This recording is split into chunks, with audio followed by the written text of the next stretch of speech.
Hello दोस्तों, good morning. जय सियाराम, जय माताजी, जय દ્વારકાધીશ।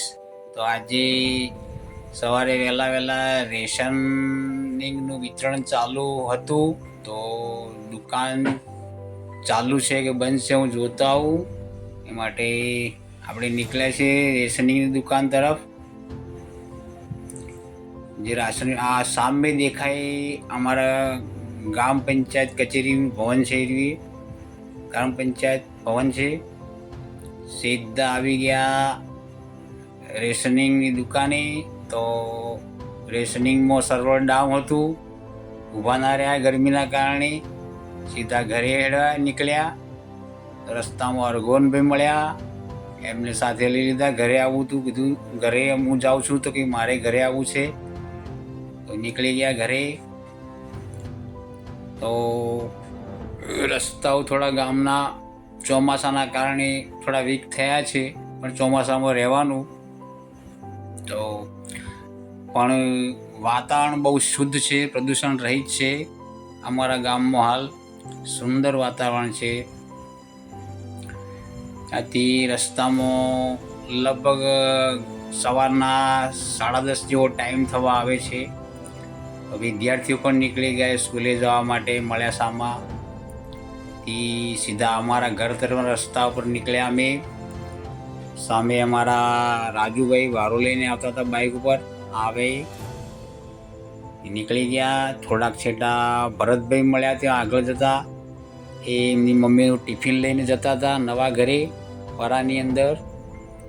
તો હવે ઘરથી આપણે ખૂબ નજીક જ છીએ, આવી જ ગયું છે ઘર મિત્રો। હું ખોડ અને સાબુ અને ચા લઈને આવતો હતો દુકાનેથી વળતા, તો તૂટીને પડી ગયું ઝબલાની થેલીમાંથી। ખોડ અને એક સાબુ પડી ગયો, તો ભાઉબેન બગડ્યા, તમે શું પાડીને નાઠાઓ છો, આવી રીતના શું ધ્યાન રાખો છો? મેં કીધું કે હાલ જો હું વળતો જોતા હોઉં મળી જાય તો બરાબર। તો વળતો ગયો તો રોડ ઉપર ઘર હતું એ બેનનું, એમને કીધું કે ભાઈ તમારું પડી ગયું લઈ જાઓ, આ ખોંડ અને સાબુ મળી ગયો। ફરી સાંજનો સમય થયો, તો ફરી રાશનની દુકાને જવા તરફ નીકળ્યા। તો લગભગ 5:10 થઈ, તો વિદ્યાર્થીઓ લગભગ શાળાએથી છૂટીને ઘર તરફ વળી રહ્યા છે। તો હું નીકળી રહ્યો છું રાશનની દુકાન તરફ, જોઈએ શું થાય છે દુકાને। તો આવી ગયા રાશનની દુકાને, તો ભીડ તો થોડી હતી ભાઈ, પણ મિત્રો વરસાદ પણ તૈયારી કરી રહ્યો હતો આવવાની, અને દૂરથી આવેલા લગભગ 1.5 કિલોમીટરથી ગામમાં આવ્યા રાશન લેવા માટે। તો ચલો કીધું લઈને જ જઈએ, ભલે થોડું મોડું થાય। તો આ બાજુ અમારા બચુજી બેઠા હતા, જણા કાકા પણ લેવા આવેલા હતા, બીજા ગામના મિત્રો, બહેનો, માતાઓ, ભાઈઓ બધે આવેલા હતા। તો મેં બચુજીને પૂછ્યું કે ભાઈ મીઠાની થેલી આપણે લેવાય ખરી? કેમ કે BPLની મળતી હોય, કદાચ આપણે ના લેવાતી હોય તો બચુજી કે હા લેવાય, એક થેલી તો જરૂર ફરજિયાત લેવાય, કે મળે જ છે। તો બધું બરાબર છે, તો આપણે લઈ લઈએ એક થેલી। અમારા જણા કાકા ખુશ થઈ ગયા, આજે તો તેલ મળી ગયું અડધા ભાવમાં, તહેવારોમાં ફર્સ્ટ ક્લાસ ખુશીથી ઉજવાશે। તો સાથે ઘઉં ચોખા, બાજરી, દાળ પણ મળી ગઈ આ વખત, ખમણ પણ થોડી વધારે મળી।